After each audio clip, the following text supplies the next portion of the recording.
It's Brian Preston, the money guy.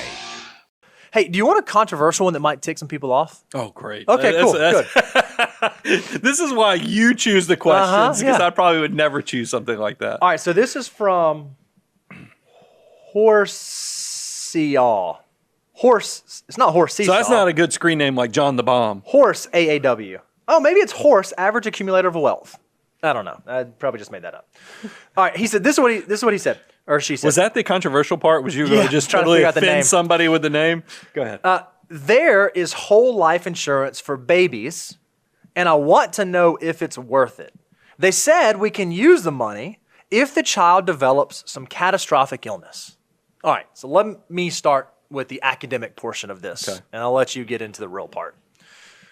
When you go to buy life insurance, the reason that someone has an insurable need is that there are people that depend on that person, whether it be a spouse who's working or a parent who's working. There's someone who is dependent upon your ability to generate income. That's the reason we buy life insurance. In the case of premature death, you want the insurance to step in to cover that need. When you think about a baby or a young person or a child, you have to ask yourself the question, who is depending on this person for income? And I would venture to say, unless your kid is like a, child celebrity, probably no one. Your kid is not necessarily an income contributor to the household.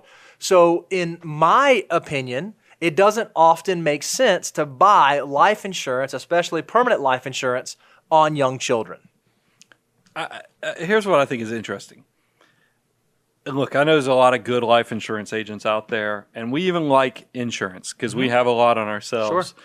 But when I hear somebody pitching to sell this off of, it could be used for all these bad things, that's using fear to sell a product.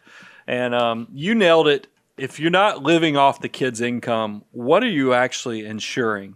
And really, it's the peace of mind of that your kid, if they're disabled or if they die, you're going to have money.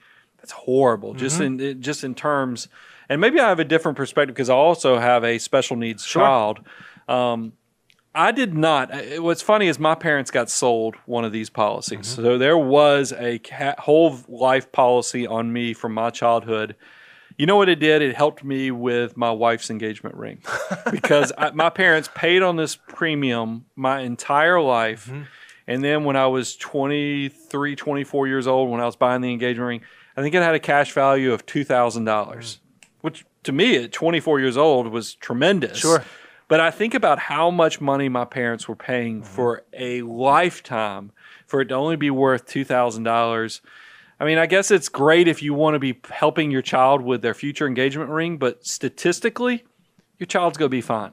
So that's why they like to sell these policies is because the odds of them actually being used for the purpose is so low.